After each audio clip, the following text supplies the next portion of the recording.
Let me introduce myself, I'm Amelia, living in a sprawling house just at the city's edge. I own a pet supplies company and a big retail supermarket focused on pets. Animals? They've been my entire world since I was little. Always found myself caring for some creature or another, which led me to where I am now. It was a cool, crisp evening when James walked into one of my charity events. He was there to write a story, standing awkwardly by the side, holding his notepad like a shield.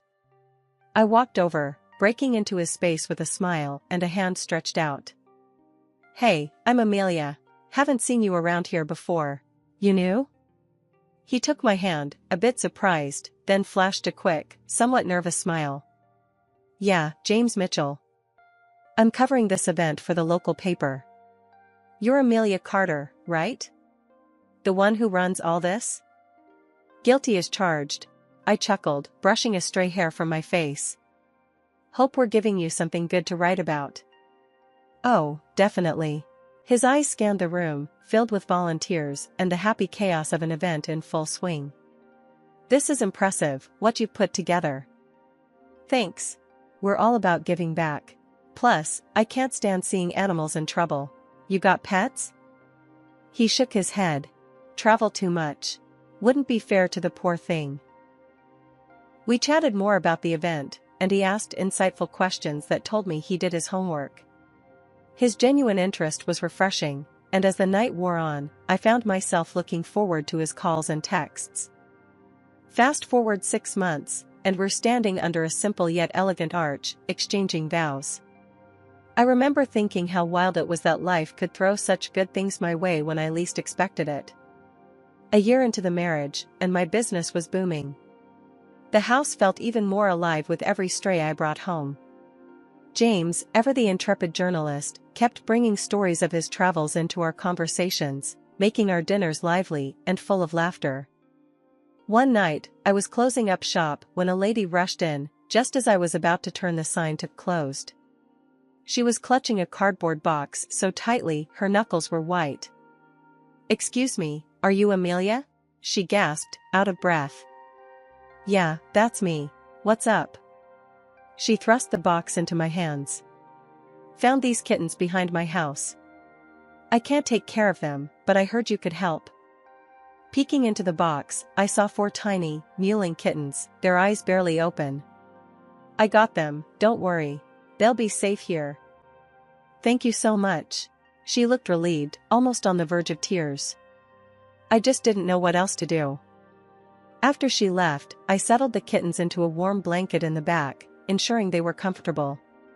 That night, as I told James about them, he just shook his head in wonder. "You ever gonna say no?" he joked, pouring us both a glass of wine.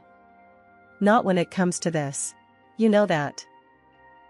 After the wedding, life started spinning faster than I ever imagined. The business was booming, and James's career as a journalist was on the rise. Every piece he wrote seemed to turn to gold, and his trips became more frequent. Despite the hectic pace, the day we found out I was pregnant was the day everything else seemed to pause, just for a moment. The positive test was like a beacon, cutting through the fog of our daily grind. "James, we're going to be parents," I murmured, my heart hammering in my chest as he swept me into his arms. "Yeah, babe, we are," he whispered back, his eyes bright with something like wonder. The pregnancy wasn't easy. Morning sickness hit me hard, and running the store became a daily challenge. James was supportive, always popping in when he could, bringing me ginger tea and those little crackers that were the only thing I could stomach some days. When Lily was born, it felt like a storm had passed, leaving the world shiny and new. But complications during the delivery cast long shadows. The doctors said I couldn't have more kids, a blunt statement that hung heavy between James and me in the sterile silence of the hospital room. James's disappointment was a quiet thing, but it stretched wide and deep. He tried to hide it, but sometimes I'd catch him staring out the window with a far-off look, or he'd be unusually quiet during dinner. "James, talk to me. Please," I'd plead, reaching for his hand across the table. "I'm fine, Mel, really. Just tired, you know?" But his voice would be flat, and he wouldn't meet my eyes. When Lily turned 1, it was clear she was the light of my life. She had my eyes and James's easy smile. Teaching her to walk, to say her first words, it was a joy unlike any other. But James, he was there but not really. He'd smile and play with her, but his smiles didn't quite reach his eyes. Lately, James had started taking more business trips alone and was often late coming home from work. This shift left me with quieter evenings, which I spent nurturing Lily. She was my little ray of sunshine in the increasingly gray days of my marriage. At just 5, she was already reading children's books and even little notes I left around, which I wrote to spark her curiosity and love for learning. Our bond was my solace. As for James and me, our relationship had cooled considerably. He had taken to sleeping in another room, claiming he needed to get up early for work without disturbing me. My attempts at conversation, trying to bridge the widening gap between us, were met with curt responses or tired dismissals. It was past midnight when I was jolted awake by Lily, her small hands shaking me urgently. Her face was lit with a mix of fear and excitement as she tugged at my arm. "Mommy, come quick. There's a baby outside, I couldn't bring him in, he's too heavy," she blurted out, breathless from either the run up the stairs or the weight of her discovery. I was half in a dream, not fully grasping her words. "A baby? Lily, it's probably just your imagination. Let's get you back to bed." But she was insistent, pulling me with more strength than I thought her little hands could muster. "No, Mommy, he's real. I saw him at the front door." Reluctantly, I followed her down the stairs, my mind racing. At the door, there it was, undeniable and shocking. A baby boy, wrapped snugly but abandoned in a portable cradle right on our doorstep.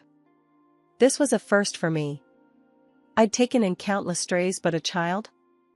Lily was peering into the cradle with a curious gaze. "Look, Mommy, it's a boy. He's my brother." I knelt beside the cradle, my heart sinking. "Lily, sweetheart, this isn't our baby. Someone must have left him here by mistake." But Lily was persistent, her small face serious as she said, "No, Mom, there was a note. It said he's Daddy's son, so he's my brother." Before I could respond, James appeared, his face unreadable in the dim porch light. "What's all this?" he asked, his voice tinged with a forced casualness that didn't sit right with me. Lily was quick to answer, "Daddy, it's your baby. The note said so." James let out a stiff, uneasy chuckle. "You must have dreamt that, kiddo. There was no note." Lily's brow furrowed, frustrated. "There was. But now it's gone." James's eyes met mine, something fleeting in his glance that I couldn't place. He turned to Lily, his tone firm, almost harsh. "It's late, Lily. Go to bed now. We'll sort this out." "But Daddy." "Lily, bed. Now," James interrupted, pointing sternly towards the stairs. Lily, crestfallen and muttering, trudged back upstairs. I turned to James, my voice low and urgent. "We need to call the police, James. This is serious. We can't just keep someone's child." He was quick to dismiss me, his whisper sharp. "Let's not overreact. We could take him in, couldn't we? After all, it's a boy, just what we wanted." His words stunned me, the implication chilling. "James, are you listening to yourself? This is a child, not a stray pup that wandered in. We're talking to the police." His face darkened, and he stepped closer. "No police. We're not involving them. I'm going to bed." Once James retreated to his room, I managed to calm the little one. As he slept, I carefully snipped a few locks of his hair, planning to get a DNA test done. This wasn't a decision I took lightly, but my gut told me it was necessary. The next morning, I acted like everything was normal. I watched as James left for work, his demeanor unreadable. Once he was gone, I called the police. They came and took the baby to ensure he was cared for properly. That evening, when James returned and discovered what I had done, he exploded in anger, making a huge scene. "Why would you call them? We could have handled this ourselves," he yelled, his face red with frustration. His reaction only deepened my suspicions. I kept my calm, though, not letting on how much I already suspected. "It's the right thing to do, James. That child could have a family looking for him," I said, trying to reason with him. His responses were evasive, spinning more questions in my mind. I decided then to reach out to a private detective. Meanwhile, I also realized we might need money for all these expenses: lawyers, detectives, who knew what else. So, I checked our joint bank account. My heart sank when I saw it nearly empty. $30,000, saved for Lily's education, gone. I confronted James over the phone. "Where's the money from our account?" "The $30,000? I asked, my voice firm, trying not to let the anger show. "Oh, that. I had to help my brother out, he was in some serious debt," James stammered, his explanation sounding rehearsed. Right then, I knew he was lying. Not wanting to show my hand just yet, I simply replied, "I see." But internally, I was seething. This confirmed my decision to hire the detective. With my personal savings, I took the baby's hair and some from James's comb to a clinic for DNA testing. The process was straightforward, but waiting for the results was agonizing. During that time, I tried to keep things normal at home, especially for Lily's sake, but the atmosphere was tense. 2 weeks later, I received the call from the clinic. The results were as I feared, the child was indeed James's son. I said nothing to James, waiting instead for the detective's report to see the full picture. A week after getting the DNA results, I met with the detective. James had an affair with a woman who then gave birth to his son. They had planned to be a family until she met someone wealthier and decided to abandon the child with James, disrupting her new plans. The detective explained everything in a low, even tone, but each word was a hammer to my heart. "Once she found the other guy, your husband's son became inconvenient. That's why the baby ended up on your doorstep." With the address from the private detective in hand, I drove to the mistress's apartment, a mix of anger and disbelief churning inside me. The whole ride there, I kept thinking about the baby, about James, and about the betrayal that had unfolded so shockingly. When I arrived, I didn't even hesitate at the door.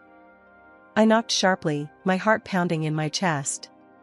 The door swung open, and there he was, James, looking like he'd seen a ghost.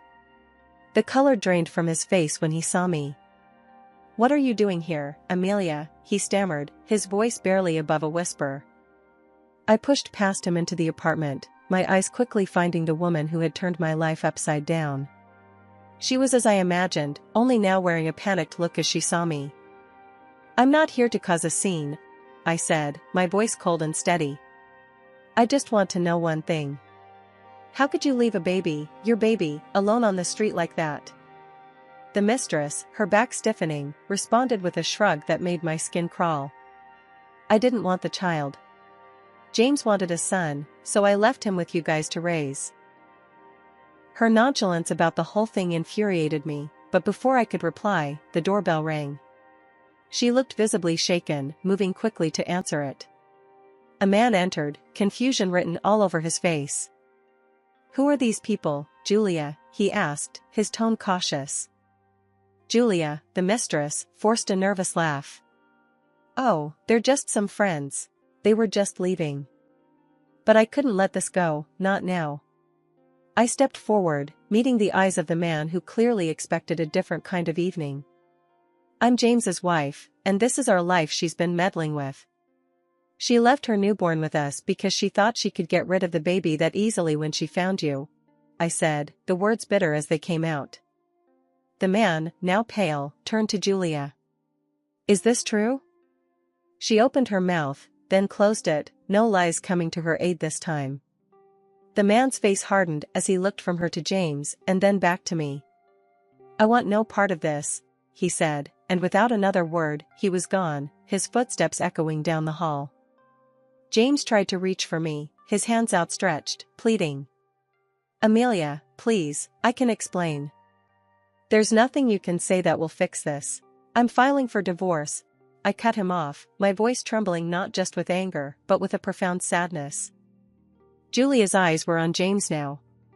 "Don't leave me, not now. We can be a family, with our son," she begged, desperation coloring her every word. The cynicism of her plea, the ease with which she shifted her allegiances, it was all too much. I turned to James, my decision clear. "I can't do this anymore." Without waiting for his response, I left the apartment. My next stop was the police station. I filed a formal complaint against James's mistress for abandoning her child, an act that endangered his safety. The officer who took my statement was sympathetic, but his face was etched with the seriousness of the situation. From there, I went directly to the custody service. I argued fervently that the mistress should be stripped of her maternal rights. The caseworker assigned to the case took notes intently as I spoke. "We'll need to conduct a thorough investigation. It will take time," she explained. "I understand, but please consider the child's safety above all," I urged, the image of the abandoned baby still vivid in my mind. Feeling like I had started a necessary process, I then turned my attention to the impending legal battle with James. I contacted a lawyer, one recommended by my best friend who had gone through her own divorce. The lawyer, Mr. Green, was a stout man with a no-nonsense demeanor that immediately made me feel I was in capable hands. "We'll need a strong strategy, especially if you're seeking financial compensation and custody," Mr. Green said during our first meeting. "I want to ensure my daughter's future is secure, and I want back every penny James took from our joint account," I declared, my voice steady despite the turmoil inside. Mr. Green nodded, jotting down notes. "The total amount withdrawn was $30,000, I answered. "He used our savings, money that was meant for our daughter's education, for the needs of his mistress." "That's a substantial sum. We'll also pursue alimony, given his lack of interest in co-parenting, and compensation for adultery," Mr. Green added, already flipping through his calendar for court dates. The legal proceedings that followed were lengthy and grueling. In court, James and his mistress were defensive, their behavior erratic. The judge frequently reprimanded them for their conduct, which ranged from interruptive outbursts to outright disrespect. On one particularly tense day in court, after James had tried to explain away his actions with feeble excuses, I had my turn to speak. "Your Honor, he not only betrayed our family but also mismanaged our finances, jeopardizing our daughter's future," I stated clearly, meeting the judge's gaze. "I seek full restitution and appropriate alimony to provide for her upbringing." When the final gavel came down, it was a relief. The judge awarded me the full $139,000, citing the clear financial misconduct and James's lack of participation in parenting. He also granted me custody of Lily, with James required to pay alimony. The money, when it finally came through, was immediately set aside for Lily's education. It wasn't just a victory in court, it was a promise to my daughter that I would always fight for her, no matter what. One crisp morning, I sat down with Lily at our kitchen table, her small fingers clumsily spreading jam on her toast. She looked up at me with those big, curious eyes, her brow furrowed in thought. "Mommy, why don't we see Daddy anymore?" she asked, her voice soft and uncertain. I paused, considering how to explain the complexities of adult problems to a child whose world shouldn't have to include such worries. "Well, honey, sometimes people need a little time apart to understand how to be the best they can be," I started, trying to keep my tone light but honest. "It doesn't mean Daddy doesn't love you." Lily nodded, taking this in. "Do you still love Daddy?" The question stung a little, not out of pain for James, but for the innocence Lily still held. "I'll always care about him, because he's your dad. But sometimes love changes, and that's okay." A year after everything came crashing down, life finally seemed to find a rhythm again. Lily and I had settled into our new reality. The store was thriving, and the community around us had rallied in ways I'd never imagined, supporting both our business and our spirits. Then, one sunny afternoon, I received a call that would change the course of our lives once more. It was from the custody service. The news was heavy. My ex-husband's mistress had been stripped of her parental rights, and shockingly, James hadn't stepped in to take his son, despite all his previous claims of wanting a boy to carry on his name. The little boy was placed in an orphanage. My heart broke hearing that. No child should have to go through such abandonment. I talked to Lily about it that evening. "Lily, you remember the little boy we found on our doorstep? Your brother?" I started, unsure how to approach the topic. "Yeah, Mommy. Is he okay?" Her small face was filled with concern. I sighed, gathering my thoughts. "He's in an orphanage, sweetheart. His mom can't take care of him, and your dad, he isn't there for him either." Lily looked thoughtful for a moment, then her expression hardened with resolve. "Can he come live with us? He's my brother." Her innocence and compassion were overwhelming. "Would you like that?" I asked, although her mind seemed made up. "Yes, I want to help him. He's family, right?" Her certainty made up my mind. The next day, I contacted the custody service to inquire about the process of adopting him. The paperwork was daunting, the road filled with legal intricacies, but the thought of that little boy alone in the world propelled me forward. The months that followed were a whirlwind. I visited the orphanage regularly, each time my heart aching at the sight of so many children without families.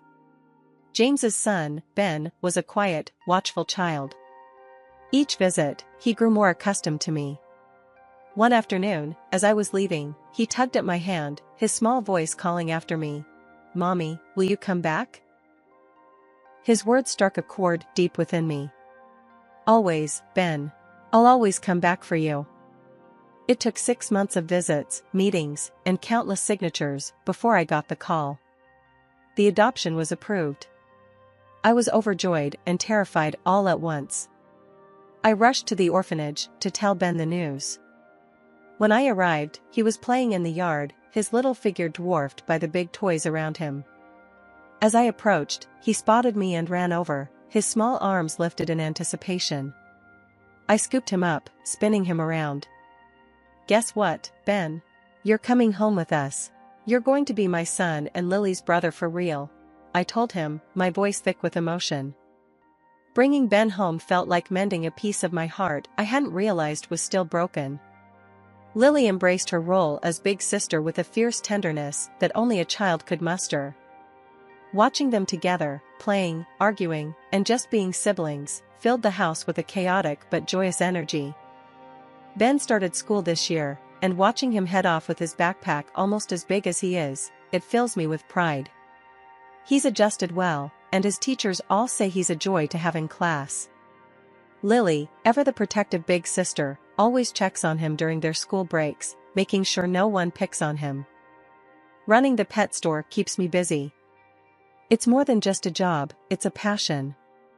I've expanded our services, hosting community events, and even starting a small adoption center in the back. Watching families come in and leave with a new pet, knowing they're going to a good home, it's incredibly rewarding. As for James, I haven't seen him since the divorce was finalized.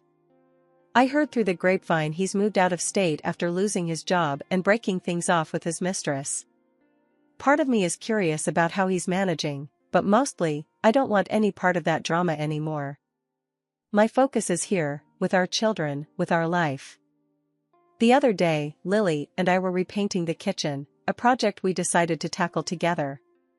Ben was at a friend's house, so it was just us girls, splattering paint and sharing laughs. "Mom, do you ever miss things being the way they were before?" Lily asked, her brush pausing mid-stroke. I considered her question, paint can in hand. "Sometimes, I guess. But I love our life now. Don't you?" She dipped her brush in the paint. "Yeah. It's better now.